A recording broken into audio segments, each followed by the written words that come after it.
Bom dia, Paulo Moura, cientista político, 30 de maio de 2021. Domingão, dia propício para uma reflexão um pouco mais profunda, e eu vou me socorrer da teoria do pêndulo que alguns historiadores utilizam para explicar como períodos históricos de maior liberdade econômica se alternam com períodos históricos de menor liberdade econômica.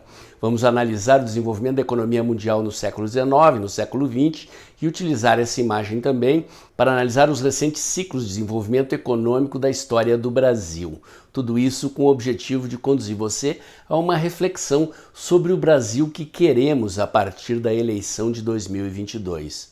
Mas antes de entrar no assunto, eu gostaria de agradecer a você que está doando pelo Pix e pela conta bancária do canal. A sua doação é muito importante para melhorar a estrutura do canal, para ampliar o alcance dos meus vídeos. Lembre-se que este é o único canal no YouTube que faz análise política com viés conservador, à luz da ciência política e da teoria da comunicação, em vídeos curtos. Se você já doou mês passado, acostume-se a doar todo mês. Pinga um trocadinho aqui, ok? Se você ainda não doou, sempre é tempo. O Pix é de graça, não tem taxa bancária, a doação pode ser feita a qualquer hora do dia ou da noite, qualquer valor é bem-vindo. Gostaria também de convidar você para se inscrever no meu canal do Telegram, o Dextra by Paulo Moura. Lá eu posto diariamente os links das notícias e análises do meu site, o dextra.jor.br, e logo cedinho da manhã os links dos vídeos que eu posto aqui no canal. Dito isto, vamos ao assunto de hoje então. Vamos aplicar a teoria do pêndulo histórico para explicar o período de maior liberdade econômica que nós assistimos no século XIX e o período do avanço da esquerda e do Estado sobre estas liberdades ao longo do século XX. Depois vamos aplicar o esquema teórico para entender o que se passa no Brasil neste período recente da nossa história. Pois bem, o século XIX foi, de certa forma, um período de apogeu do capitalismo. As revoluções burguesas que aconteceram na Inglaterra no final do século XVII, na França e nos Estados Unidos no final do século XVIII, permitiram um enorme grau de liberdade econômica e o mundo assistiu um salto de desenvolvimento com o surgimento das cidades, melhoria da qualidade de vida da população, do tempo de longevidade, o tempo de vida das pessoas aumentou, a alfabetização se espalhou pelo mundo. No período feudal, pouquíssimas pessoas sabiam ler, escrever, fazer contas. A Revolução Industrial precisava de gente alfabetizada, gente assalariada consumindo, e nós assistimos um impressionante salto do desenvolvimento econômico e na qualidade de vida da população ao longo do século XIX, até que no início do século XX aconteceu a Revolução Comunista na Rússia. A ascensão do movimento de esquerda no mundo já se fazia sentir no final do século XIX e a Revolução Russa foi a primeira revolução comunista bem-sucedida e ela acontece ali na Rússia, nos calcanhares da Europa, influenciando a política europeia, que viveu também dois períodos de guerras em seu território, a Primeira e a Segunda Guerra Mundial. As guerras se prestam também a aumentar a intervenção do Estado, não apenas na economia, mas em todas as esferas da vida social, porque é preciso praticamente militarizar a economia e a sociedade para enfrentar o desafio das guerras. Foi assim então que a Europa assistiu uma ascensão dos sindicatos, dos partidos de esquerda e que os governos europeus foram gradativamente cedendo às políticas de intervenção do Estado na economia, possivelmente para tentar conter a ameaça comunista. Surge ali o que se chama de welfare state, o estado do bem-estar social, em que os governos europeus passam a ceder participação dos operários nos lucros, participação dos operários na direção das empresas e uma série de benefícios sociais cuja ideia era evitar que a classe operária se transformasse em revolucionária, como gostaria Marx e como gostaria Lenin. A coisa aparentemente funcionou, a Revolução Comunista não entrou na Europa diretamente como aconteceu na Rússia, mas a ideia de intervenção do Estado na economia, de economia planificada, veio para ficar, influenciou inclusive os Estados Unidos. A pátria da liberdade econômica assistiu no período das guerras, o tal New Deal de Roosevelt, um processo de adesão a essa ideia de intervenção do Estado na economia. Foi, portanto, um século de oposição ao século XIX. No século XIX, o pêndulo da liberdade foi ao seu extremo e no século XX ele pendeu para outro extremo. E o extremo do pêndulo da esquerda, da intervenção do Estado na economia, bateu no seu limite com o fim da União Soviética e a queda do Muro de Berlim. O Muro de Berlim cai em 1989, a União Soviética desaba como um tigre de papel em 1991. Aí inicia-se um outro período de liberalização da economia mundial. Margaret Thatcher, na Inglaterra, Ronald Reagan nos Estados Unidos impulsionam um período de privatizações, aumento das liberdades, desregulamentação da economia e o mundo vive um outro ciclo de desenvolvimento baseado na liberdade econômica. A social-democracia europeia, Partido Trabalhista inglês e os partidos sociais-democratas europeus passam a fazer concessões ao liberalismo, inventam uma tal de terceira via, uma ideia de criar uma esquerda light que não fosse tão radical quanto a esquerda hard na intervenção no estado da economia, mas também não fosse tão liberal quanto eram Thatcher e Reagan. Tony Blair ganha as eleições na Inglaterra, substituindo Thatcher depois de 18 anos de governo e inaugura a tal da terceira via no poder. Vários partidos sociais-democratas europeus passam a aderir à ideia de privatização e aceitar a ideia de protagonismo do indivíduo e do mercado, ainda que não abrindo mão totalmente da ideia de intervenção do Estado na economia. No Brasil, em 1989, elege-se Fernando Collor de Mello, que começa a governar em 1990 e inaugura o ciclo de modernização da economia brasileira. Ali começam as privatizações, a abertura de mercado e o enfrentamento da casta que vive de mamar nas tetas do Estado no Brasil.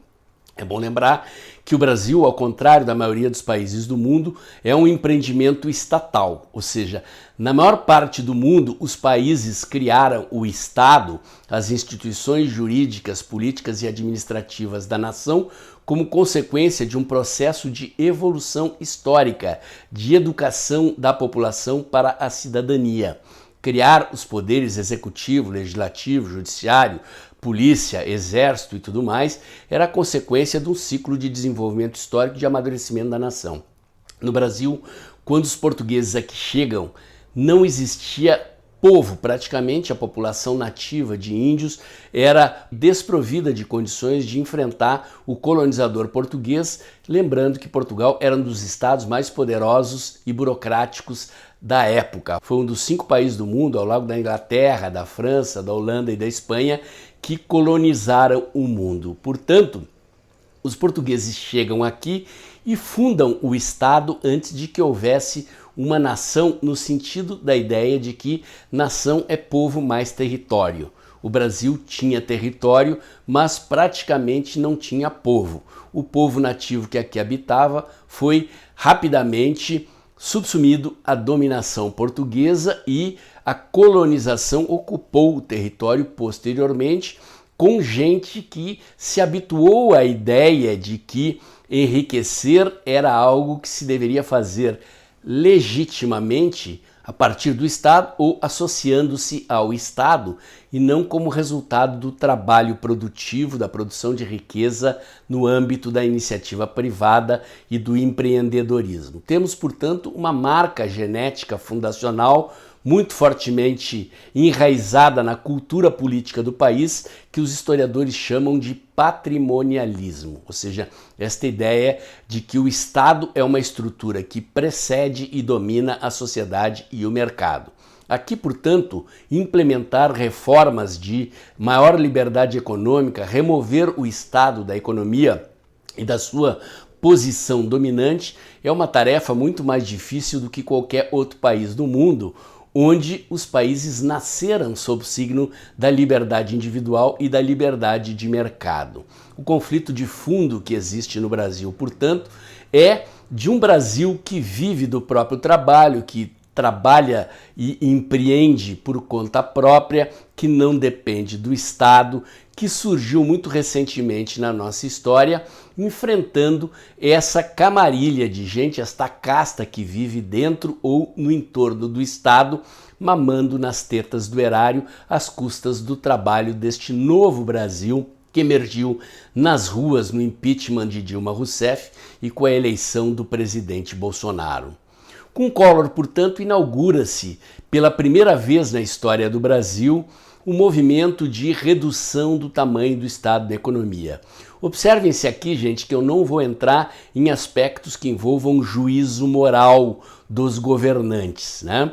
Se corrupção fosse pretexto para derrubar governo, nós estaríamos derrubando prefeitos, governadores e presidentes quase que diariamente ao longo da nossa história. Não se trata disso. Collor também, apesar de ter sido o cara que começou a privatizar e abrir a economia brasileira, tinha uma forte contradição na ideia de que ele achava que ia derrubar a inflação com um ipom, ou seja, metendo a mão no bolso dos brasileiros, tirando dinheiro de circulação para forçar uma baixa de preços. A ideia funcionou no início, mas logo fracassou, como seria de se prever, e Collor foi apeado do poder, entre outras coisas, porque contrariou muitos interesses, não botou o centrão para dentro do governo, ele se elegeu com um partido muito pequeno e praticamente seu ministério era composto de gente desconhecida, consequentemente ele contrariou os interesses do establishment político, contrariou as corporações do funcionalismo público, contrariou empresários que começaram a ver suas empresas ter que competir no mercado aberto com produtos importados e, por esta razão, terminou derrubado. Foi substituído pelo seu vice, Itamar Franco, que fez ministro da Fazenda Fernando Henrique Cardoso do PSDB, que criou o Plano Real. Fernando Henrique Cardoso, como eu já disse em vídeos anteriores aqui, é do PSDB. PSDB significa Partido da Social Democracia Brasileira. O PT sempre chamou o PSDB de Partido Neoliberal, porque o PSDB privatizava. Mas privatizava pela mesma razão que a social-democracia europeia começou a privatizar lá no velho continente também. Não é porque tivesse convicção disso. A social-democracia sempre foi uma corrente política de esquerda que se baseia na ideia de intervenção do Estado na economia. Fernando Henrique Cardoso privatiza, mas não faz a reforma do Estado. Não faz a reforma da Previdência, não faz a reforma administrativa e atinge o equilíbrio fiscal que permitiu o real ter sucesso no combate à inflação graças a um brutal aumento da carga tributária de 24% do PIB para 36% do PIB. Mas o fato é que com Collor e Fernando Henrique Cardoso, o pêndulo da história pela primeira vez avançou na direção de uma maior liberdade de mercado, de redução da intervenção do Estado na economia e das privatizações, ainda que Fernando Henrique Cardoso tenha parado na hora de cumprir a principal das missões, que é a reforma do Estado. Reforma da Previdência e reforma administrativa é o que o ministro Paulo Guedes está fazendo agora, com todo o apoio do presidente Bolsonaro. Mas o pêndulo da história bateu em Lula. Lula faz um movimento à direita logo que entra para conquistar a confiança do empresariado, bota Palocci no Ministério da Fazenda, escreve a tal da Carta aos Brasileiros antes da eleição para convencer os empresários de que seria moderado e liberalizante também. À medida em que Lula conquista a confiança dos empresários, ele começa a conduzir o seu governo gradativamente mais para a esquerda. Começa a inchar a máquina do Estado novamente, contratar funcionários públicos, abrir novas estatais e, diante de um escândalo de corrupção do Mensalão, substitui Palocci no Ministério da Fazenda por Guido Mantega e ali começa o ciclo da hiperintervenção do Estado na economia, da irresponsabilidade fiscal, da quebradeira da economia brasileira, ou seja, o pêndulo da história que veio para a direita com Collor e Fernando Henrique Cardoso. Fernando Henrique Cardoso, a contragosto, é bem que se diga, mas veio para em Lula e durante os 14 anos de governo petista, o pêndulo vai indo cada vez mais para a esquerda até que a inflação volta, a economia quebra, graças à irresponsabilidade fiscal e à roubalheira do PT.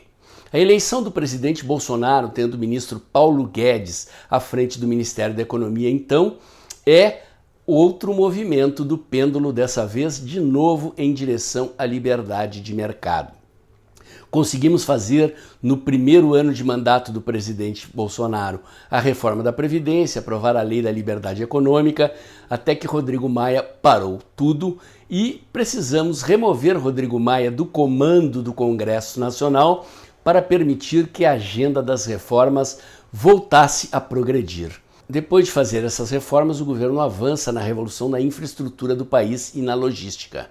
Aprova a autonomia do Banco Central, o novo marco regulatório do câmbio, o marco regulatório do gás natural, o marco regulatório do saneamento, está em vias de aprovar o novo marco regulatório das ferrovias e da navegação de cabotagem, e logo ali na frente prevê-se a aprovação de uma reforma tributária e uma reforma administrativa, que, se não são as ideais, aquela que os liberais gostariam de aprovar em estado puro, são as reformas possíveis, ou seja, aquelas que o Congresso é capaz de assimilar.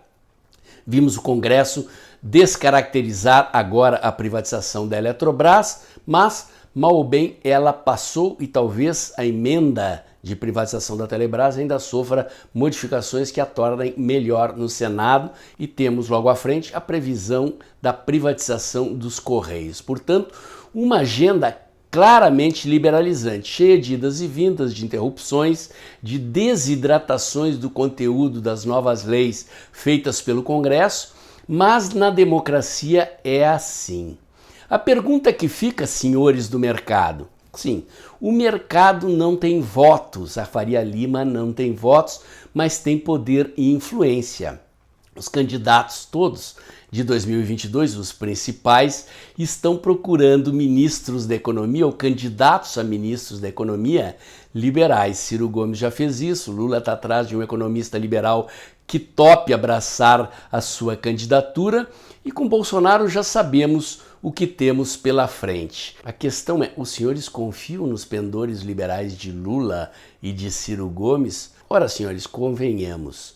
Lula e Ciro Gomes só estão procurando economistas liberais para ganhar os votinhos de vocês, que são poucos. Quem tem voto mesmo é o povão, e é nas ruas, nas redes sociais, na mídia tradicional e nas alianças políticas e palanques regionais que se definirá esta eleição. O mercado não tem votos, mas, como eu disse, tem poder e influência e costuma fazer escolhas erradas. Se dependesse do mercado, o presidente da República do Brasil hoje seria Alckmin e não Bolsonaro. Hoje, os senhores terão que escolher entre Bolsonaro e Lula.